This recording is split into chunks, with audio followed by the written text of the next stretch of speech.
Eccoci qua ragazzi, salve a tutti, bentornati sul canale. Verso Napoli-Juve che si giocherà ovviamente sabato alle 18, il calciomercato, Rafa Marin in uscita, a quanto leggiamo ripieghiamo su Adeyemi che poi per caratteristiche tecniche non è nemmeno poi un ripiegamento, perché il calciatore merita e come, anche se sapevamo che non avevamo il sì del ragazzo, ma il Napoli si era messo d'accordo solo con la società. Andiamo a vedere cosa sta succedendo anche lì, il punto della situazione e ovviamente qualche spunto, non tutto, dalla conferenza stampa di mister Antonio Conte verso la partita contro i bianconeri. Fatemi sapere la vostra qui sotto nei commenti, mi raccomando, iscrivetevi al canale attivando la campanellina delle notifiche così si resta aggiornati ogni qualvolta esce un nuovo contenuto e poi mi date una grossa mano a far crescere il canale, l'algoritmo si mette in moto. Se vi piace il contenuto, un bel like, così pacchetto completo. Il Napoli è attivamente impegnato a cercare un rinforzo per l'esterno d'attacco in seguito alla partenza di Quara. Dopo aver messo in stand-by la trattativa Leandro Garnacio, il club ha deciso di puntare su Karim Adeyemi, attaccante del Borussia Dortmund. Oggi sono previsti nuovi contatti per cercare di ottenere il consenso totale del giovane giocatore. Classe 2002 che potrebbe presto confrontarsi con Antonio Conte.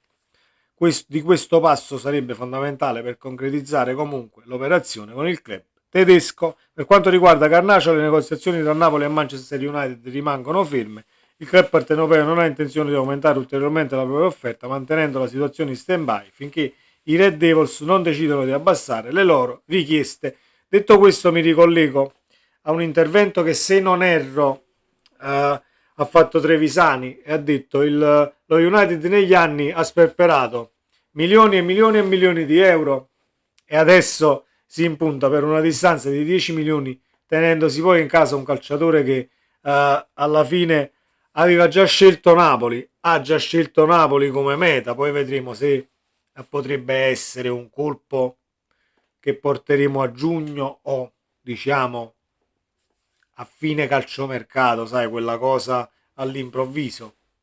Vedremo come andrà a finire. Il Napoli comunque è su Adeyemi, sperando che il ragazzo però si sia convinto, per il semplice fatto che devi venire a Napoli super motivato, devi venire a Napoli volendo la piazza, volendo vestire la maglia. Se non è cosa, non fa niente, è come se l'avessimo fatto già. Non ti preoccupare, caro Karim Adeyemi, se poi ci hai ripensato e vuoi vestire l'azzurro, ben venga. E se il Napoli trova la quadra con il Borussia, ovviamente, perché l'offerta è intorno ai 40 milioni comunque, quindi bisogna vedere domanda offerta e se il ragazzo si è convinto. Convinciti e vieni a Napoli, diciamo volendo spaccare tutto, ti troverai molto bene con l'ambiente, il mister, i calciatori e quant'altro. Se non hai voglia di vestirlo, rimani dove sei in una società che poi io stimo da morire, il Borussia Dortmund. Se non erro c'è anche una sorta di gemellaggio con la tifoseria partenopea e quel muro giallo che fa paura solamente a ricordarlo e andare a giocare nel loro stadio. Momento un attimo di ricordi a Marcord. Andiamo avanti per quanto riguarda il calciomercato. Rafa Marin, scusate, al Villarreal. In arrivo il via libera del Napoli. Nonostante sia saltato l'affare Danilo, il Napoli dovrebbe comunque cedere Rafa Marin in prestito fino al termine della stagione. Destinazione Villarreal. A scrivere il giornalista di rilievo Matteo Moretto, Rafa Marin al Villarreal, il via libera definitivo si avvicina. Mancano piccoli dettagli tra le parti. È un Napoli che se la rischia o è un Napoli che se la vuole rischiare?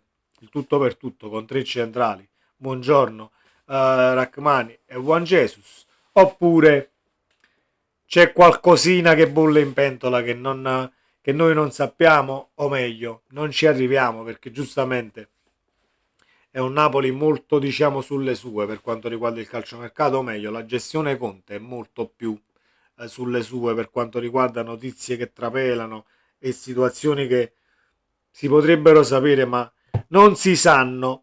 Detto questo, verso la sfida con la Juventus, prima andiamo alla lavagna per un accorgimento tattico, vi volevo dire la mia e poi vedremo in campo se riusciamo, diciamo, a portarla così.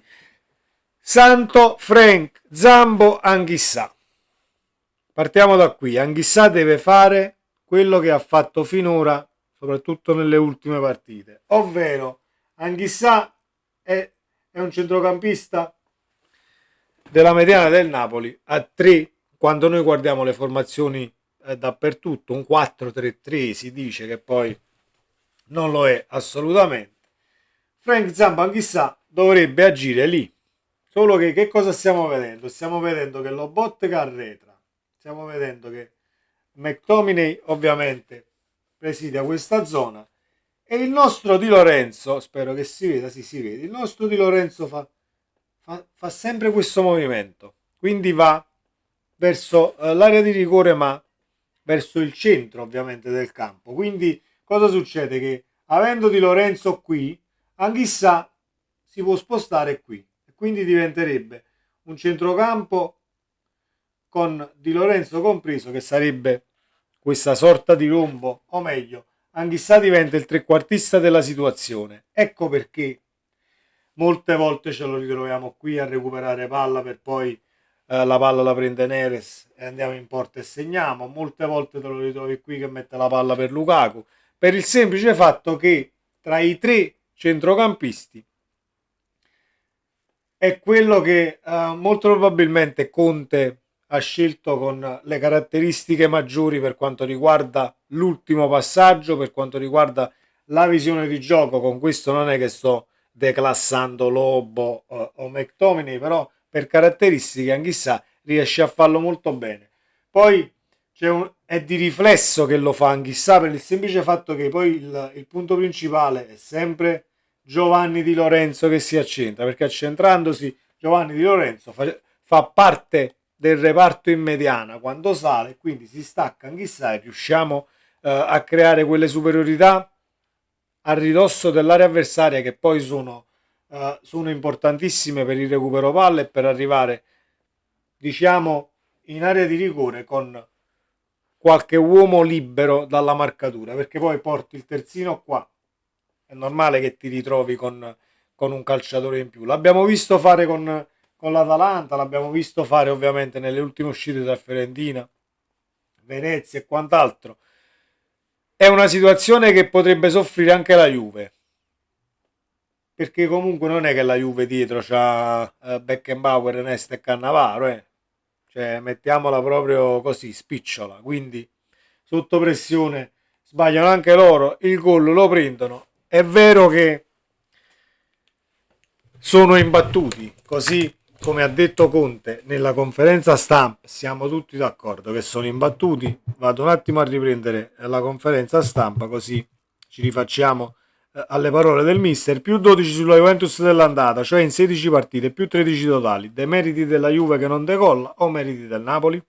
La Juventus è imbattuta da 21 partite, nessuna squadra è riuscita a batterla, quindi tutti questi demeriti non ci sono, dice il mister.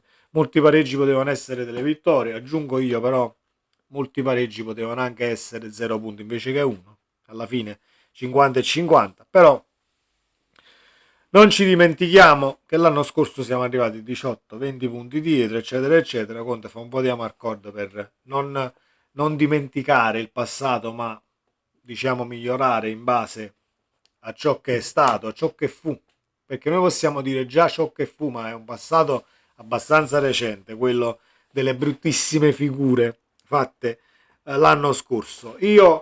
Quel che dico io è che dobbiamo fare attenzione in questa situazione pareggi, perché io credo che il Napoli comunque per situazione in classifica, per il blasone del match, perché la gioca in casa, la prova comunque a vincere. Però c'è questa pareggite, ecco, ne stanno parlando tutti quanti, soprattutto i tifosi della Juve, che non vuole lasciarle andare. Quindi facciamo attenzione, ecco, a non andare a finire in quel vicolo cieco e portiamo a casa un solo punto. Al limite io voglio vincere la partita, ma non perché la Juve, voglio vincere la partita perché stiamo lassù e diciamo che vorrei arrivare quantomeno a inizio febbraio con la stessa classifica o quasi, quindi non dobbiamo assolutamente steccare. Per quanto riguarda la conferenza stampa, al di là di questa domanda sulla Juventus, abbiamo saputo che Buongiorno comunque è tornato in gruppo, ovviamente con calma, perché Conte dice anche io ho subito degli infortuni e so perfettamente cosa significa doverli superare, soprattutto a livello mentale. Dice anche che Alessandro Buongiorno ha perso un po' di massa muscolare, quindi lo stanno rimettendo un attimo in sesto. Situazioni che a Napoli vengono gestite comunque alla grande e monitorate, diciamo, in maniera molto, ma molto meticolosa. Meglio i rinforzi adesso o a giugno? Io parlavo di ogni sessione di mercato in generale per migliorarsi. Poi sull'opportunità è giusto che il club lo decida se adesso o a giugno. Io sono venuto per dare una mano in un momento di difficoltà al presidente e alla sua famiglia, non mi metterò a fare nulla di particolare. Bisogna essere costruttivi. Le cose sono molto chiare e le ho dette anche in precedenza. Abbiamo un gruppo di ragazzi di cui sono contento, con questi ragazzi posso andare in guerra, se arriverà qualcuno che ci può dare una mano a migliorare, ben venga, altrimenti se non viene nessuno ce ne faremo una ragione, lavoreremo, staremo zitti, ma in futuro sicuramente la rosa va rafforzata in maniera importante se rientreremo in Europa. Oggi siamo pochi. Il mister è sempre stato molto chiaro, non c'è niente da andare a prendere in questa conferenza stampa di eclatante. Ovviamente tutte domande che potevano anche essere rispedite al mittente, ma Conte le risponde comunque ugualmente. È il miglior Conte di oggi, 14 anni fa arrivò alla Juve. Ma fategli una domanda, qual è il calciatore che temi di più? Fategli la domanda su Kolo Muani, perché la Juve ha ufficializzato comunque l'arrivo di Kolo Muani in prestito. Quindi una domanda là, una domanda qua, anche perché noi abbiamo esaminato questa situazione alla lavagna, ma io vi posso dire che il centrocampista o il calciatore, diciamo dove Thiago Motta sta costruendo, ha costruito, che si fida di più, è McKennie. Cioè, io non l'avrei mai detto, però se andiamo a guardare le partite della Juve, McKennie è quel calciatore che fa da collante, da legame, interdizione, non parliamo del misto tra Gattuso, Iniesta e Xavi, non solo calciatore, per amor di Dio, però ha trovato, diciamo, in McKennie delle caratteristiche che gli fanno comodo per esprimere la sua idea di calcio. Poi è arrivato comunque a fare tutti i pareggi e Conte ha detto vabbè, ma tanto le poteva vincere quelle partite, dobbiamo fare attenzione e quant'altro, però nessuno avrebbe scommesso nemmeno 50 centesimi su McKennie, in primis, che poi diventava uno degli uomini principali di Thiago Motta, e a noi fa piacere così, perché se poi diciamo che è un McKennie, uno degli uomini principali di Thiago Motta, comunque a livello tecnico non è che mi fa così paura. Ecco, Winston, sembra che si chiami Winston, non ho fatto una cappellata, ma me lo direte voi se ho fatto una cappellata qui sotto nei commenti. Anzi, lo vado a vedere adesso perché non voglio lasciare poi il video così appeso. Winston McKennie Juve, chiudiamo, McKennie, eccolo qua. Winston si chiama, non Winston, Winston McKennie, comunque quello lì, quel ragazzo con quei capelli ossigenati eccetera, che poi tutto questo gran calciatore, per amor di Dio, per me non è. Noi siamo contenti così, aspettiamo con ansia l'arrivo del match di sabato alle 18. Ci ritorneremo sabato mattina comunque a ridosso del match, tra probabili formazioni e quant'altro, e ovviamente se dovesse uscire qualche notizia un po' più certa per quanto riguarda il calciomercato, live da Mauro sabato 16:30 e il post partita qua sul canale da noi dalle 20 in poi. Vi aspettiamo numerosi, iscrivetevi al canale, attivate la campanellina, sempre le stesse cose. Ciao.